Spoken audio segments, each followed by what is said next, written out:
Joining us now, White House spokesman for oversight and investigations, Ian Sams. He serves as special assistant to the president and senior advisor to the White House counsel's office. And instead of talking about the two wars the administration is navigating on the global front, we're asking you about the impeachment inquiry that went through a vote yesterday.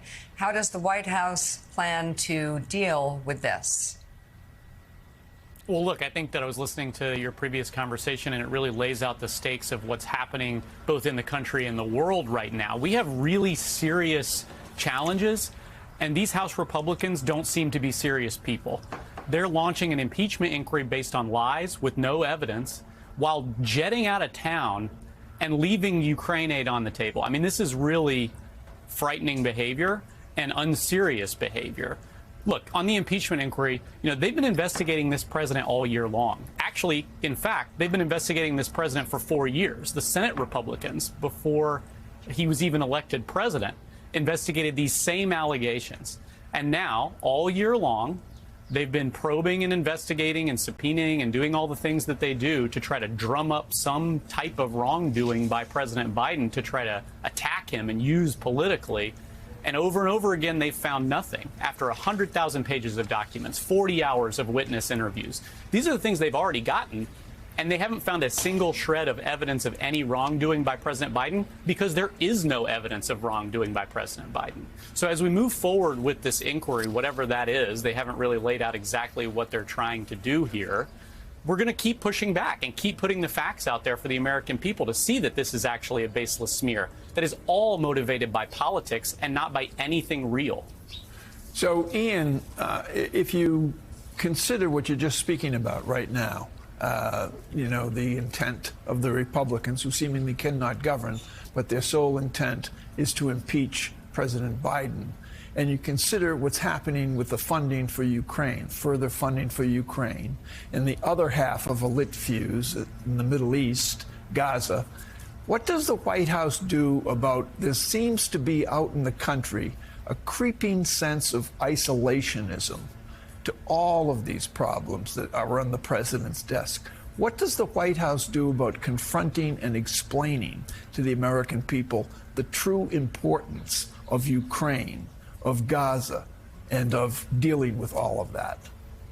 It's a good question. And I mean, my good colleague here, Admiral Kirby, and our press secretary, Karine Jean-Pierre, we come on and we talk about these issues all the time, and we try to sell our message to the American people. But I think in the context of this impeachment inquiry, there's something broader, and you guys talk about this a lot on your show. We're kind of in the middle of this wrestling match over democracy.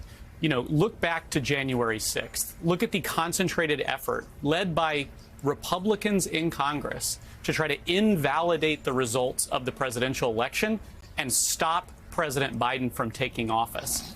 And then 2 weeks later, on his very first day in office, Marjorie Taylor Greene, who right now is probably the most powerful House Republican, introduced articles of impeachment on his first day in office. They didn't know what they wanted to impeach him for. They just know they wanted to impeach him. And now, fast forward, all this time that's been spent, you see it when they push back on Ukraine aid. You see it when they don't deliver aid to Israel that is badly needed. And you see it in abusing these constitutional, serious, grave constitutional processes like an impeachment as a cheap political stunt. It's all part of this long-standing effort both to degrade our democratic principles and constitutional norms and also use anything and everything just to do a political attack against the president. Ian, good morning. As you know, Hunter Biden was up on Capitol Hill yesterday offering public testimony, said he wasn't going to do it behind closed doors. Offer was rejected. In that sort of impromptu news gathering he gave on Capitol Hill, Hunter Biden said, quote, "Let me state as clearly as I can, my father was not financially involved in my business, not as a practicing lawyer, not as a board member of Burisma, not in my partnerships with a Chinese private businessman, not in my investments at home nor abroad, and certainly not as an artist." Can President Biden say the same? Yes, and he's been saying the same for years. And actually, not only has he said this for years, but in the last year, as Republicans have investigated this president, over and over and over again, their own witnesses under oath have said this. multiple of Hunter Biden's business partners under oath said the president was not involved in their business. These are things that their own witnesses have said. They've gotten 100,000 pages of documents, 40,000 pages of private financial records from these people who are involved in these business dealings, from business entities, and they haven't found a single shred of evidence tying it to Joe Biden. There is no link to Joe Biden. They're making this up so that they can use their power to launch a concentrated and relentless political attack campaign against the president. And I think it's also really important to think about what this is coming at the expense of. When they ran for office in the midterm elections, seeking a majority of the House of Representatives, they said they were going to focus on inflation. They said they were going to focus on the border. And just look at those last two. On the border, they're about to leave town while we're trying to negotiate a border deal. And on the second, inflation, they're running us toward a government shutdown in like 3 weeks, and they have not acted. And you want to talk about something that's going to throw the economy into chaos and make our inflation matters worse?